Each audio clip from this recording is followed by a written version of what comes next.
Mga guys, mga kalipin, welcome to my YouTube channel, Kuya Mon Vlog. Kape po tayo. Katatapos ko lang magmerienda nagluto ng spaghetti manugang ko ngayon kape. Yun na siguro yung hapunan ko. Sakto na yun, merienda hapunan na tapos kape.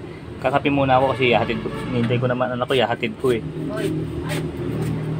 Oh, ano? Out.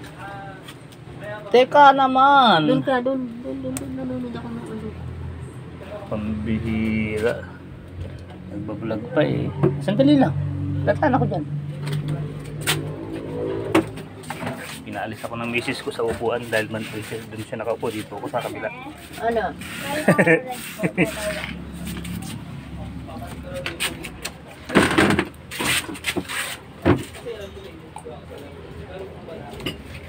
Tawa ko doon sa bumili kanina yung bata.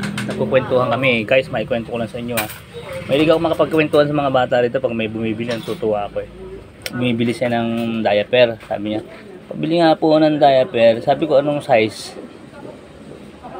Large. Sabi ko, wala large, medium lang. O sige, pwede na po yung medium. Bakit ano ba sukat ng kapatid mo? Medium? Opo. Pamalit sa kanya to. Hindi, pwede na po yan. O sige. Sabi ko, pasisila ka ako, nag-ano pa yung pinsan niya. Piniro. Hindi, patawin. Kasi po, ano siya natatakot daw ikang umihi doon sa CR nila pagkagabi Natawa ba ako pag nakikipagkwentuhan ako sa mga bata? Naisip ko lang, sabi ko, kung gusto mong magkaroon ng totoong kausap, hindi ko naman sinasabi yung iba. Makipag-usap ko sa bata, talagang hindi magsisinungaling sa'yo. Natawa ko. Ganyan. Ba't siya bumibili ka ako ng diaper pala? Yung yung pinsan mo. Kasi po natatakot siya umihi sa gabi Kaya nagda-diaper siya. Sabi ko, ikaw, hindi ka natatakot? Saan ka umihi? Sa lawal mo na lang? Hindi po. Pupunta po ako ng CR, hindi po ako natatakot. Kaya sarap makipag-usap sa bata Talagang, kumbaga hindi sila magsisinungaling. Kung gusto mo kaya nga may kasibahan, kung gusto mo ng totoong kausap, hindi ko sinasabi lahat ng tao. Makipag-usap ka sa bata, kakausapin ka ng totoo, hindi sila magsisinungaling sa'yo. Lahat ng sasabihin nila sa'yo, puro totoo.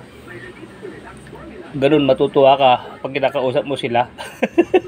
Sabi ko, ganun pala. Ikaw pala hindi umiisa sa lawal. Hindi po.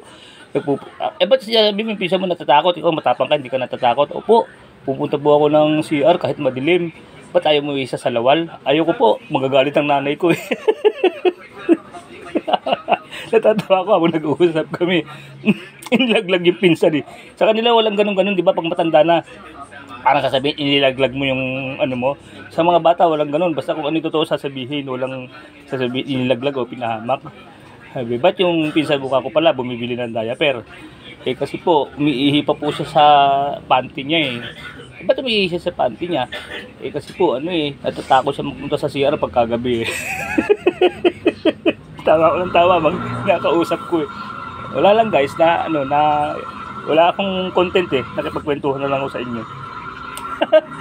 Kaya yun nga guys, sabi ko, pagka gusto nyo ng totoong kausap, makipag-usap kayo sa mga bata, makipagkwentuhan kayo. Yun ang ginagawa ko libangan dito pag may mga binibiling bata. Kinukwento ko muna, sabi tuloy ng misis, huy, kanina pa yan, baka hinihintay na yung diaper, pauwiin mo na yan.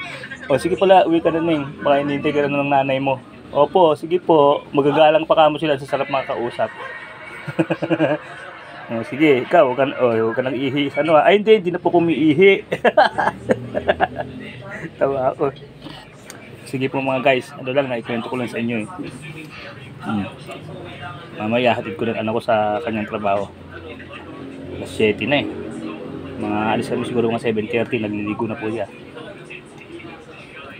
Alas 8, pasok na Hanggang dito na lang po, gaya po ng dati.